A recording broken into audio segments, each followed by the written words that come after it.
своите врагове победи и наделяване.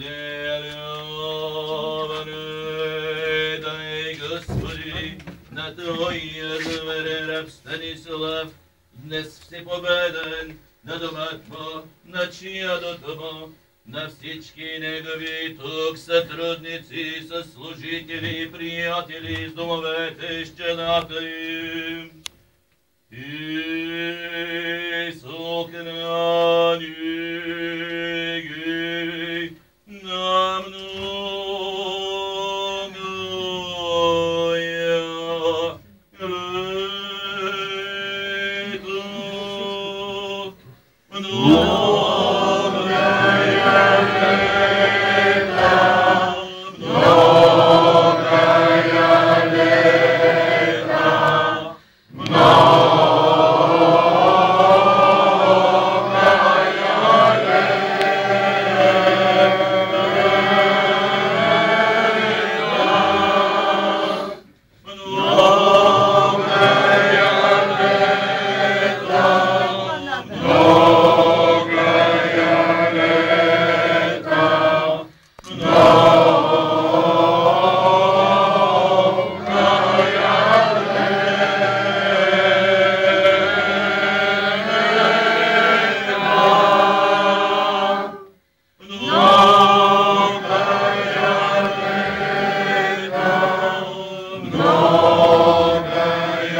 Благослови този всепобеден принос, ястията и питиета, което ние, Твоите верни, но грешни раби, тук предлагаме в тази късна възкресна неделна вечер, защото си свят и пресвят Господи сега и всекога и във веки веков да кажем амин. Няма ли още топло?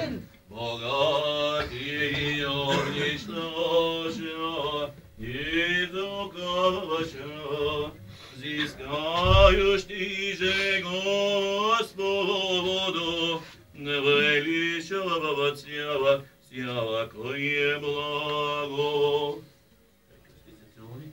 Богатите победняха и огладняха, но търсещите Господу, неща се вивишат от всякое благо. Хайде сега ти своята ръчичка, дръж отдолу. Хайде, значи ти своята десница дръж и ти. Хайде, Иване, дръж ти своята десница. Хайде, клете чупи назад. Защото да идем.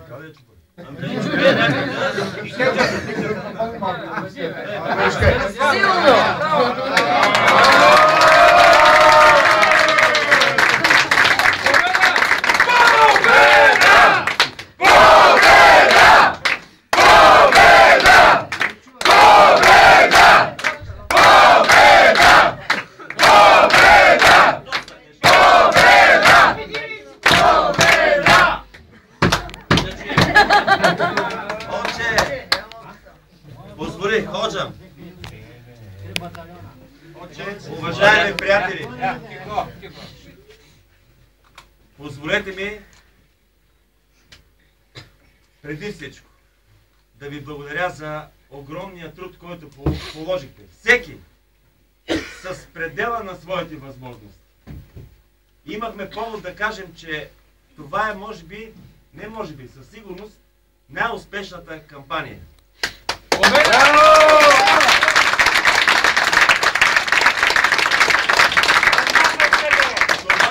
Кампания, която действително се опитахме да направим така, че всички хора, които са в добрата част на спектъра на свещовското общество, да се обединят. Смятам, че тази цел е изпълнена. Веднага ми се иска обаче да кажа и нещо друго.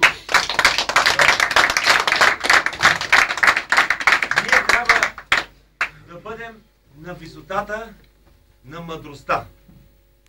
Тази еуфория, която без съмнение не е обладала, защото е нормално да бъде така. Защото тази победа е изстрадана, тя беше желана, но тя беше и заслужена. Ние трябва да бъдем внимателни към всички наши съграждани.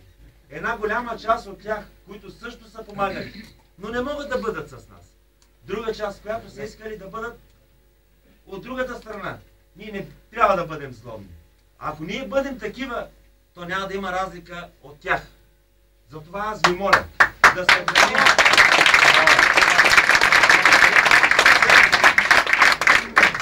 съхраним обичта към хората. Това е най-важно. И сега, когато отидем там, ние ще си извикаме победа, колкото глас имаме. Ние ще се радваме, защото радостта трябва да я изживяваме. Ние ще празнуваме, защото днеска ще започне един празник. Но ние трябва да бъдем много внимателни и много човечни към всички наши съграждани и към всички онези, които идват в нашия Богохраним Свищов. Искам да благодаря специално на моя добър приятел, с който почти не сме се запознали, началник щаба Емил Димитров и нашия председател на комисията.